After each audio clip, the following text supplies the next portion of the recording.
Thank you for joining us. Our top story on this Memorial Day weekend, a grieving mother is warning of the dangers of not wearing a seatbelt after her teenage son was killed in a rollover crash. She hopes by sharing her story, it will prevent a future tragedy like this from happening to others. KENS 5's Mike Jimenez reports.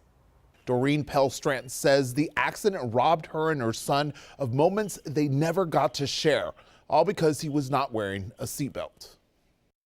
17-year-old David Pellstrant was about to graduate from Tivy High School in Kerrville.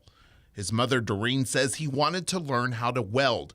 His dream was to be an underwater welder. Those dreams were taken away from David. In November of 2021, Doreen says David was a passenger in a Ford pickup truck that was speeding going 88 miles per hour on I-10 in Kerrville.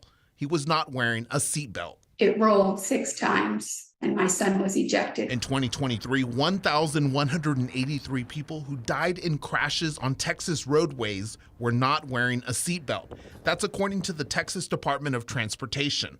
The organization says the simple act of buckling up can spare families pain and heartbreak of losing a loved one.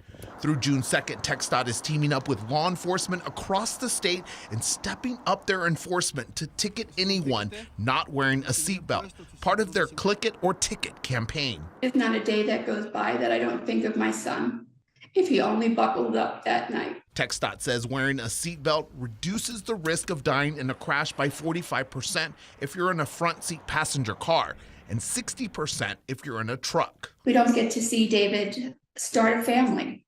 I don't get to dance with my son at his wedding, all because he made the choice of not buckling up. Pellstrant said she wanted to share David's story in hopes that she can spare another family the grief her family has had to go through. In the newsroom, Mike Jimenez, KENS 5.